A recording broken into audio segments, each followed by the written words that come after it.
Bíbélì kíkà lédè Ìjẹ̀bú pẹ̀lú Olusegun Ladegbuwa. Ìwé Jòhánù orí 4 bẹ̀rẹ̀ láti ẹsẹ̀ 11 títí fún 20. Obìnrin náà ìwírí Jésù ọ̀fọ̀ ọlọ́gbẹ̀ni uwọ nẹdororo lefufa omi bárùn dẹjẹ ọfọ kọǹga ìjẹn bẹẹti má rí omi yìí ló dẹ̀ ń wí. Àbúwọ̀ bùsàn ju Jacobu bá rẹ ní lọ́dún ọ́nìrì fún kọǹga rẹ ní lóńtìka rẹ̀ múnú rẹ̀ àti dédé ọmọ rẹ̀ àti dédé ọmọ ẹran ọ̀sìn rẹ̀.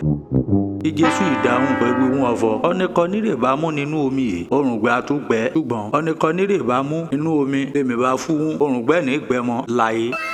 Túdà ọ̀fọ̀ omi rìn máa fún adékànga tukú rẹ̀ lè má máa sún sí òye àìnípẹ̀kun. Obìnrin náà dẹ̀ ìdá Jésù nòun ọ̀fọ̀ ọlọ́gbẹ̀ ni kú omi èmi kóńgbẹ má bàa gbẹ mi mọ́ àti fọkín lè dẹkun àti máa wá síbẹ̀ wá fa omi. Tí Jésù ìwé wọn ọ̀fọ̀ lápé ọkọ rẹ̀ mi ọwọ́ bá mi níbẹ̀.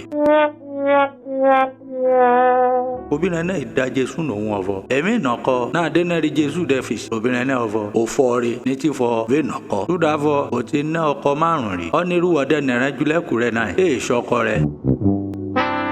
Túdà náà òfò rẹ̀ obìnrin náà ìdá Jésù nòun ọ̀fọ̀ ọlọ́gbẹ̀ ni mo wóye ọ̀fọ̀ wòlíì rò wá. Àwọn bàrẹ̀ ni ti sẹ́ Ọlọ́run norókè ẹ̀mẹ́jù dẹ̀ ti wé ọ̀fọ̀ Jerúsálẹ́mù rí bí rè yẹ láti wá máa sẹ́ Olódùmarè. Olódùmarè kò bùsì gbígbọ́ àti kíkà ọ̀rọ̀ rẹ̀. Àmín.